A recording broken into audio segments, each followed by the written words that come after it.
మాట్లాడండి. Okay, right Rama Reddy గారు. సరే, రాజకీయాలు రకరకాలుగా ఉంటాయి, దాన్నే ఉంది. కానీ బట్ ఇక్కడ ప్రధానమైనటువంటి అంశం ఏంటంటే బీఆర్ఎస్ కాంగ్రెస్ ఒకటని మీరంటారు, బీఆర్ఎస్ బీజేపీ ఒకటని వీళ్ళంటారు. అసలు ఈ ముగ్గురు కూడా దోబూచులాట ఆడుతూ ప్రజలు కన్ఫ్యూజ్ చేస్తూ ఉన్నారు. సరే, ఏదేమైనప్పుడు కూడా ఆ విషయం పక్కన పెడితే ఏంటి మరి మున్సిపల్ ఎలక్షన్స్లో మరి గతంలో మీకు అంటే ఇక్కడ నాకు తెలిసి డిపాజిట్లు రాలేదు ఉప ఎన్నికలో. సో మీకు మామూలుగా మొన్న జరిగినటువంటి మన కార్పొరేషన్ ఏదైతే సర్పంచ్ ఎన్నికల్లో కూడా పెద్దగా మీరు రాణించింది లేదు.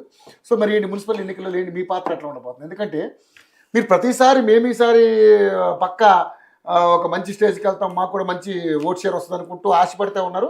బట్ మీకు ప్రతిదీ కూడా బాగా లాస్ట్లోకి వెళ్ళిపోతున్నారు. ఏంటి మరి ఎలా ఉండబోతుంది? మీరు తెలిసి మాట్లాడుతున్నారా తెలియక మాట్లాడుతున్నారా చెప్తాను నేను. చెప్పండి. లోక్సభ ఎన్నికల్లో 30% ఓట్లు వినండి. చెప్తున్నా, తర్వాత లోక్సభ ఎన్నికల్లో 8 లోక్సభ స్థానాలు మాకు వచ్చినాయి. అరే ఎందుకు పక్కన పెట్టాలి? ఎందుకు పక్కన పెట్టాలి? అది ఎప్పుడు 2 కాలే, ఇంకా 2 years కాలే. దాని తర్వాత ఎలక్షన్స్ ఏంటిది? MLC elections, graduates and teachers. ఎవరు గెలిచారు? 2 మేము గెలిచినాం, ఒక టీచర్స్ యూనియన్. కాంగ్రెస్ అధికార కాంగ్రెస్ ఒక్కరికి గెలవలే. ఒక్కొక్క ఎమ్మెల్సీ అంటే 44 అసెంబ్లీల ఏరియా, 44 అసెంబ్లీల ఏరియా, 4 చెప్తున్నా. సర్పంచ్ పార్టీ మీద సెలక్షన్ కాదు, పార్టీ గుర్తుందా? ఉందా పార్టీ గుర్తు? ఎట్లాంటి పార్టీ ఎలక్షన్స్ అని ఆడు గంప కింద గంప మాకిని చెప్పుకుంటారు. ఆడ ఏముంది రుజువు పార్టీ అని? అది మాకు ఎప్పుడు డిపార్ట్మెంట్ జూబ్లీస్ లో. ఇక్కడ ఏమైందంటే జూబ్లీస్ టైంలో లాస్ట్ టైం కంటే తగ్గిపోయినాయి కదండి ఓట్లు. థర్డ్ పార్టీ ఎట్లా ఉంటుందంటే మీ బెస్ట్ ఎగ్జాంపుల్ చెప్తా, మీకు అర్థం కావాలి. ఫస్ట్ హుజరాబాద్ ఉప ఎన్నికల్లో అంతకుముందు కాంగ్రెస్ 60,000 ఓట్లు వచ్చినాయి. ఏది 2019 ఎలక్షన్స్ లో, 18 ఎలక్షన్స్ లో. మరి బై ఎలక్షన్ జరిగినప్పుడు 3,000, 60,000 నుంచి 3,000. థర్డ్ ఫోర్స్ అంత ఘోరంగా క్వెస్ట్ అవుతుంది. మునుగోడులో సిట్టింగ్ సీట్ల డిపార్ట్మెంట్ కాంగ్రెస్ కు, సిట్టింగ్ సీట్ల ఉప ఎన్నికలు.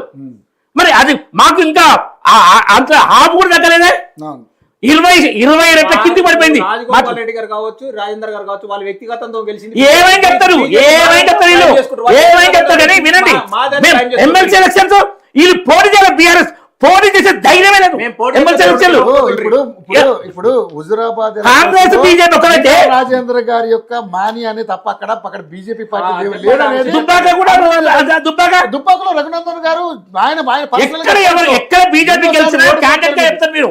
ఎక్కడ మరి ఇక్కడ సిరిసిల్ల మాన్వే కాదా? ఇక్కడ ఆయన ఇండిపెండెంట్ గా పోటీ చేసి 18,000 ఓట్లు, ఎంఐఎం తో పోటీ చేసి కాంగ్రెస్ క్యాండిడేట్ సెకండ్ ప్లేస్. ఇదే మొన్న కాంగ్రెస్ గెలిచిన క్యాండిడేట్ కాంగ్రెస్ కన్నా ఎక్కువ ఓట్లు. ఏది 2014 ఎలక్షన్ లో. ఇప్పుడు ఏంటంటే ఈ ఎన్నికల ముందు జూబ్లీ హిల్స్ ఉప ఎన్నిక జరగడం ఈ 2 పార్టీల రంగు బయట పెట్టింది. కాంగ్రెస్ అంటే ముస్లింలు, కాంగ్రెస్ అంటే ముస్లింలు, ముస్లింలు అంటే కాంగ్రెస్ చెప్తున్నది. మీరు నన్ను మాట్లాడి గెలుపు గురించి మాట్లాడాలి. గెలిపినప్పుడు ఏం చెప్పారు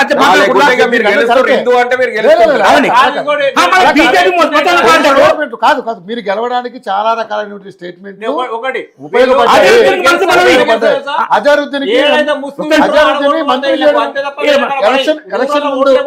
ఎలక్షన్ ముందు అజరుద్దీన్ మంత్రి చేయడం అనేది అది మీకు ఉపయోగపడ్డది. ఎందుకంటే చిన్న శ్రీశైల యాదవ్ బలం, ఎంఐఎం సపోర్టు, 150 అధికార పార్టీ బలం.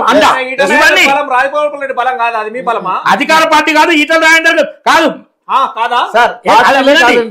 మనుషుల యొక్క బలం కూడా ఉంటుంది. మేము జిహెచ్ఎంసీలో 45 స్థానాలు గెలిచాం. జిహెచ్ఎంసీలో వాళ్ళందరూ ఈటల రాజేందర్ మున్సిపల్ అదే మరి చెప్పనండి. ఇంకొకటి బీజేపీ బీఆర్ఎస్ ఒకటని, బీజేపీ కాంగ్రెస్ ఒకటి అంటారు కదా. కేసీఆర్ ప్రభుత్వం టీఆర్ఎస్ ప్రభుత్వం ఉన్నా ఎంఐఎంకే పెట్టడం, కాంగ్రెస్ ప్రభుత్వం ఉన్నా ఎంఐఎంకే పెట్టడం, అవునా కదా? మరి రేవంత్ రెడ్డి ఏమన్నాడు? అక్బరుద్దీన్ ఓవైసీని కొడంగల్లో గెలిపించి కాదు బీఆర్ఎస్ బీజేపీ చెప్తున్నాను. ఇదే కదా మీరు చేసేది. అభివృద్ధి గురించి అడిగాడు. దేశం 10వ స్థానం నుంచి 4వ స్థానానికి వచ్చిన పదాన్ని 10వ స్థానం నుంచి నాలుగో స్థానానికి వచ్చిన ఆర్థిక వ్యవస్థ. అంతకుముందు యూపీఏ కాలంలో జరగలే. అది చెప్పు ఫస్ట్ ఆ, ఏంది? ఆస్తులు పెరిగినాయి ఆధార్ చెప్పండి. ఇవన్నీ ఆస్తులు అంటే ఇప్పుడు ఆధార్ నెంబర్ అది మాట్లాడలే. కేసీఆర్